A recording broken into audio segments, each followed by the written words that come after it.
Dernier effort avant la pause. Alors, je vais plus directement à l'essentiel en disant que le Concile a donné 3 critères qui caractérisent une interprétation de l'Écriture conforme à l'Esprit Saint qu'il a inspiré. Pourquoi?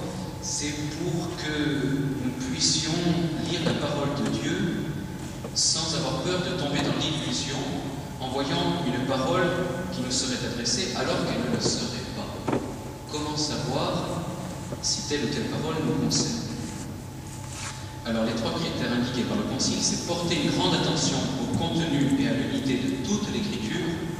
Le deuxième, c'est lire l'Écriture dans la tradition vivante de toute l'Église. Et on en a un peu parlé de la vie, alors Charles a souligné là, cet aspect vivant, parce que l'Église porte la parole de Dieu davantage dans son cœur, par des saints et des saintes, par des croyants qui en vivent, que dans des textes ou des collections de livres savants. Et le troisième critère, être attentif à l'analogie de la foi, autrement dit à la cohérence des vérités de la foi entre elles. Donc ce dont je dois vous parler, correspond davantage au deuxième critère, lire l'Écriture dans la tradition vivante de toute l'Église, lire la Bible à l'aide des pères et des saints. Tout cet héritage avant nous qui nous indique la route. Alors, tout d'abord, le fondement. Ensuite, quand même, je dis les grandes parties parce que ça aide à se fixer l'attention, la distinction entre le sens littéral et le sens spirituel, et ensuite, plusieurs sens spirituels. Donc, d'abord, le fondement, c'est Jésus lui-même, le premier exégète. Alors, je vous donne simplement un passage auquel vous pouvez vous référer. Dans le chapitre 24 de Saint Luc, Jésus vient voir les disciples d'Emmaüs, il marche avec eux, et de fait, il leur explique l'Écriture. Il leur explique ce qui, dans l'Écriture, le concernait. Les disciples ont le cœur tout brûlant, ils reviennent à Jérusalem, et là, de nouveau, Jésus apparaît aux 11 apôtres, et de nouveau, il leur explique dans les Écritures ce qui le concernait. Vous pourrez voir, Saint Luc insiste beaucoup là-dessus.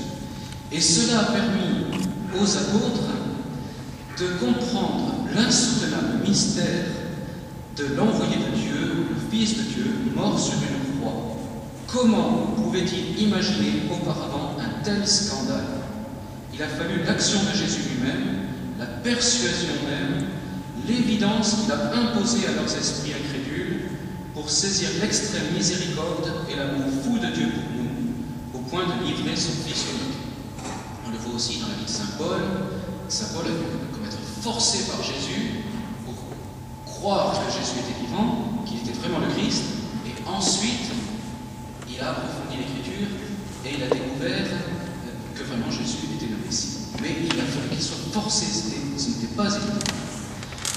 Après Jésus, il y a les apôtres, et nous voyons Saint Pierre, seulement 7 semaines plus tard, annoncer le jour de la Pentecôte, le salut par la croix du Christ ressuscité, et il le fait en citant l'Écriture. Vous pourrez voir ici le psaume 15, le psaume 109, les prophéties de Joël.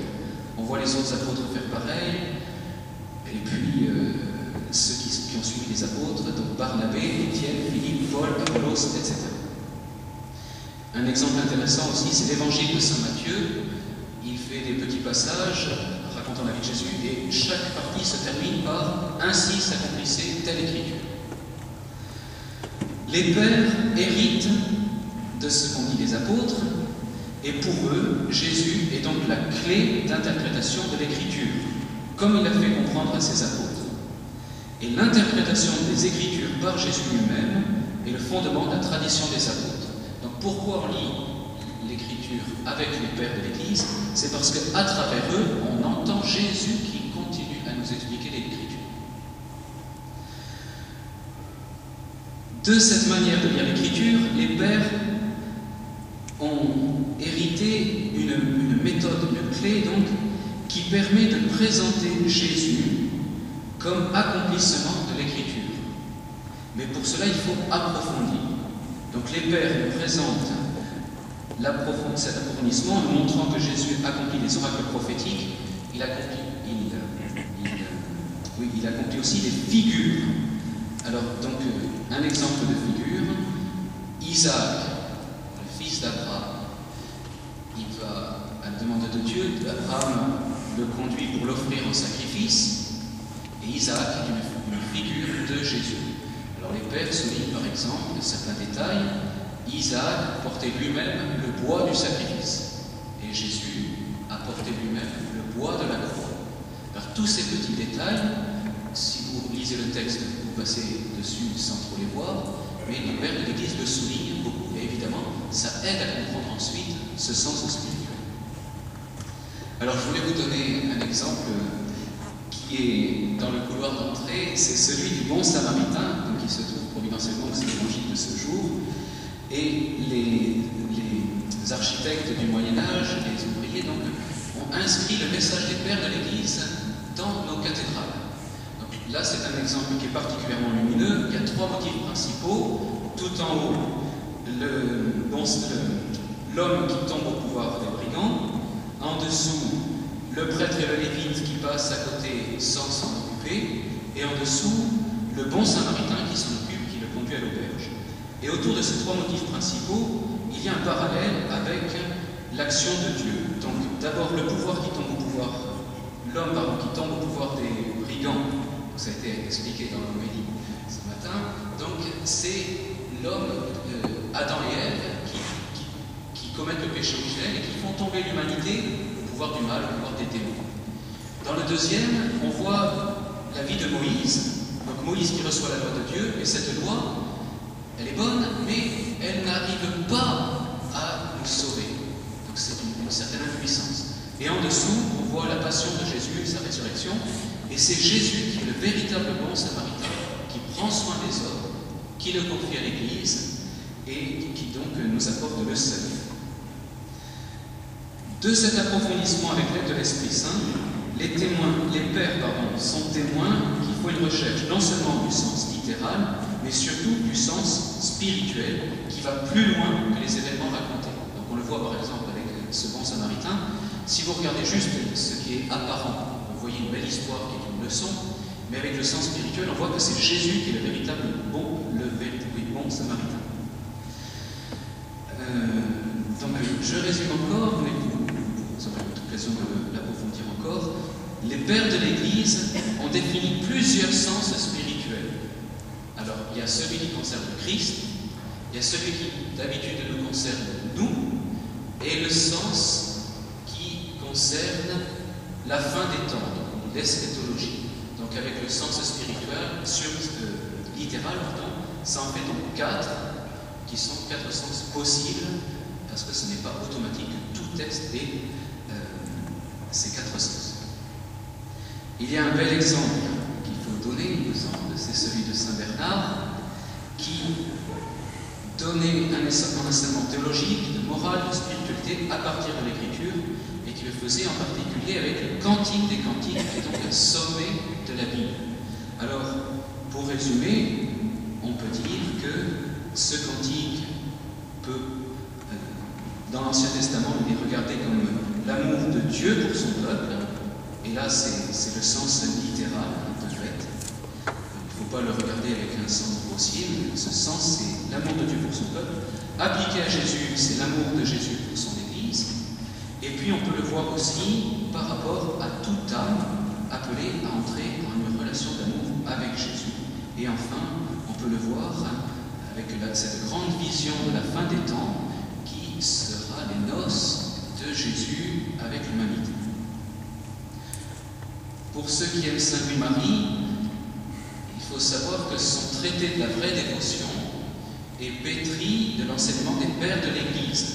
Donc il présente ce qu'ont dit les pères de l'Église au sujet de la Vierge Marie, mais si vous regardez bien, ce n'est pas le sens littéral, ce sont des sens spirituels. Donc ça demande un éclairage plus profond. Il y a aussi Sainte Thérèse de l'Enfant Jésus, qui est le plus proche de nous. On voit en elle qu'elle approfondit par exemple la proximité de Dieu comme Père. Alors tous les saints avant elle parlaient bien de Dieu comme Père, mais tous les hommes et les femmes du monde entier qui ont été impressionnés par ce message de cette petite religieuse, eh bien, vont dire qu'il y a quelque chose de plus. Pourquoi? Parce que l'Esprit Saint continue à guider l'Église, et dans le cœur de tout homme, de toute femme, même qu'il ne soit pas un grand savant ou un grand spécialiste, eh bien, il essaye de donner davantage encore pour guider l'Église, pour qu'en elle soient accomplies pleinement les paroles de Dieu. Alors, je trouve que c'est enthousiasmant de voir qu'il y a encore cette progression, que Dieu continue à nous parler et que chacune de vous doit participer à ce mouvement, cette progression. Alors, je termine par deux moyens concrets. Il y a dans la liturgie de l'Église un livre qu'on peut lire tous les jours, qui s'appelle le Livre des jours, qu'on lit, nous, à l'office des lectures, qu'on appelle aussi l'office des matines. Alors ce livre, qui n'est pas réservé aux religieux ou aux prêtres, vous pouvez le trouver facilement. Il propose 2 lectures par jour, une de la Bible et une d'un père de l'Église ou d'un saint. Et puis, un autre moyen, c'est celui des psaumes. Donc on pourrait dire que c'est comme une autoroute de la spiritualité. Beaucoup ont pris les psaumes avant nous. Ce n'est pas facile d'y entrer, mais on peut essayer de les lire en se disant comment Jésus a pu les appliquer à lui-même et comment nous pouvons essayer de les appliquer pour nous. Alors souvent les psaumes même, ils concernent Jésus et nous, et pas seulement Jésus, et pas seulement nous, mais Jésus qui veut nous unir à lui, qui prie en notre nom. Voilà ce qui me semble important, et je termine en citant une phrase qui m'a impressionné, en approfondissant justement cette force de la parole de Dieu, qui se trouve dans une épître de Saint Paul, la deuxième épître aux Corinthiens, chapitre 3, verset 16. Donc, Saint Paul parle du voile que Moïse se mettait sur le visage lorsqu'il venait d'avoir vu Dieu. Et il dit, ce voile demeure encore pour les Juifs qui ne voient pas que Jésus est le Christ, qui pourtant était annoncé par les prophéties. Et l'épître de Saint Paul est appliquée aussi aux chrétiens, c'est-à-dire que quand on parle du Christ, quand on annonce l'évangile, quand on donne une parole de Dieu, nous ne voyons pas toujours sa force. Pourquoi? Parce que est-ce que ça vient de ce que la parole de Dieu n'est pas assez claire? Eh bien, Saint Paul dit non. C'est parce que nous avons, nous aussi, un voile. C'est pour ça que la parole de Dieu ne nous parle pas assez. C'est parce que nous ne l'écoutons pas vraiment. Et alors il dit, c'est quand on se convertit au Seigneur que le voile tombe. Alors je trouve que c'est un magnifique encouragement à essayer de toujours davantage se convertir pour que ce voile tombe et que nous puissions comprendre la parole de Dieu.